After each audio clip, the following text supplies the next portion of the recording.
ಕನ್ನಡ ತಮಿಳು ಹುಟ್ಟಿದೆ ಅಂದ್ರೆ ಸಮಸ್ತ ಕನ್ನಡಿಗರು ತಮಿಳರು ಹುಟ್ಟಿದೀವಿ ಅಂತ. ಇದನ್ನ ನಾವು ಸ್ವಾಭಿಮಾನ ತಗೋಬೇಕು. ಅಪ್ಪ ನಿನ್ ಕ್ಷಮಾಪಣೆ ಕೇಳು, ಅಪ್ಪ ನಿನ್ ಕ್ಷಮಾಪಣೆ ಕೇಳು.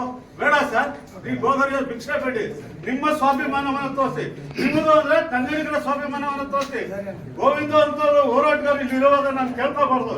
ಬೇಜಾರೇನಂದ್ರೆ ನಾನು ಇಷ್ಟು ದಿವಸ ಆಯ್ತು ನಿಮ್ ತೀರ್ಮಾನ ಇರುತ್ತೆ, ನೀವು ಯಾವತ್ತೂ ಹೇಳಿಲ್ಲ. ಕೇಳಲ್ಲ ಅಂದ್ರೆ ನಮಗ್ ಬೇಡ ಏನೋ ಒಂದು ದಾಸ್ತ ನಿಲುವನ್ನು ತಗೊಳ್ಳಿ, ಅದನ್ನ ಖಂಡಿತವಾಗಿ ಹೇಳಿ ಒಂದು ತೀರ್ಮಾನ ತಗೊಳ್ಳಿ ಸರ್. ನಮಗೆ ಹೋರಾಟಗಾರರ ಭಾವನೆಗೆ ಬೆಲೆ ಕೊಡಿ, ಹೋರಾಟಗಾರರ ಭಾವನೆಗೆ ಗೌರವ ಕೊಡಿ. ಎಲ್ಲದಕ್ಕಿಂತ ಮುಖ್ಯವಾಗಿ ಕನ್ನಡಕ್ಕೆ ಗೌರವ ಕೊಡಿ, ಕನ್ನಡಿಗರ ಸ್ವಾಭಿಮಾನ ಕೊಡಿ. ಇಲ್ಲೊಂದಷ್ಟು ಜನ ತಾಪೆ ಹಾಕೋ ಕೆಲಸ ಮಾಡ್ತಾರೆ. ಆ ತಾಪೆ ಹಾಕೋನ ನಾವು ಕನ್ನಡಿಗರು ಅಂತ ಪರಿಗಣಿಸೋದಿಲ್ಲ. ಅವ್ರನ್ನೆಲ್ಲ ಪಕ್ಕಕ್ಕಿಟ್ಟು ಅಣ್ಣವರು ಕಟ್ಟಿದ್ರು ಕನ್ನಡ ಚಿತ್ರರಂಗವನ್ನು. ತಮಿಳುನಾಡಲ್ಲಿದ್ದು ಕರ್ನಾಟಕದ ಅಸ್ಮಿತೆಯನ್ನು ಕಾಪಾಡಿದ್ರು.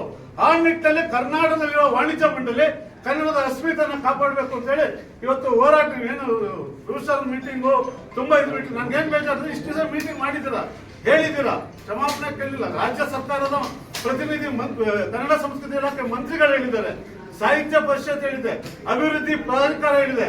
ಇಂಡಿಯಾನಿಗೆ ಸರ್ ನಿಮಗೆ ಭಯ ತಲೆ ಇದು ಅಧಿಕಾರ ಇರುತ್ತೆ ಹೋಗುತ್ತೆ, ಅದೇ ನೀವು ಮಾಡಿರೋ ಒಳ್ಳೆ ಕೆಲಸ ಶಾಶ್ವತವಾಗಿರುತ್ತೆ. ಆ ನಿಟ್ಟಿನಲ್ಲಿ ಅವರು ಕಠಿಣವಾದ ಕ್ರಮ ತಗೊಳ್ಳಿ.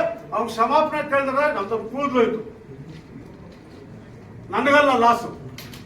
ಕ್ಷಮಾಪಣೆ ಕೇಳಿದ್ರೆ ನಮ್ಗೆಲ್ಲ ಲಾಸ್ ಅವ್ನಿಗೆ ನಾವೇ ಹೋಗಿರ್ಬೇಕು. ಅಪ್ಪ ಕೇಳ್ಬಿಡೋ ಕ್ಷಮಾಪಣೆ, ಅಪ್ಪ ಭಿಕ್ಷೆ ಬಿಡದಂಗೆ ಇರೋದ್ರಿ ಸಿಕ್ಕಿದ್ದಾರಲ್ಲ, ಆ ಭಿಕ್ಷೆ ಬೇಡೋ ಸಂಸ್ಕೃತಿ ಕನ್ನಡಿಗರದಲ್ಲ, ನಾವ್ ಯಾವತ್ತಿದ್ರು ಕೊಟ್ಟಿರೋರು. ಅದರಿಂದ ಅವ್ನಿಗೆ ಮಾನ ಮರ್ಯಾದೆ ಇದ್ರೆ ಯಾವ ಭಾಷಾ ತಜ್ಞವನು, ಯಾವ ಸಂಶೋಧಕ ಯಾವ ಆಧಾರದ ಮೇಲೆ ಹೇಳ್ದಾನಂತ ನೀವು ಪಟ್ಟಿಡ್ ಕೇಳಬೇಕು. ಕನ್ನಡಿಗರು ಬೇಜಾರು ಮಾಡ್ಕೊಂಡಿದ್ದಾರೆ, ಕ್ಷಮೆ ಕೇಳಿ ಅಂತ ನೀವು ಹೇಳ್ಬಾರ್ದು.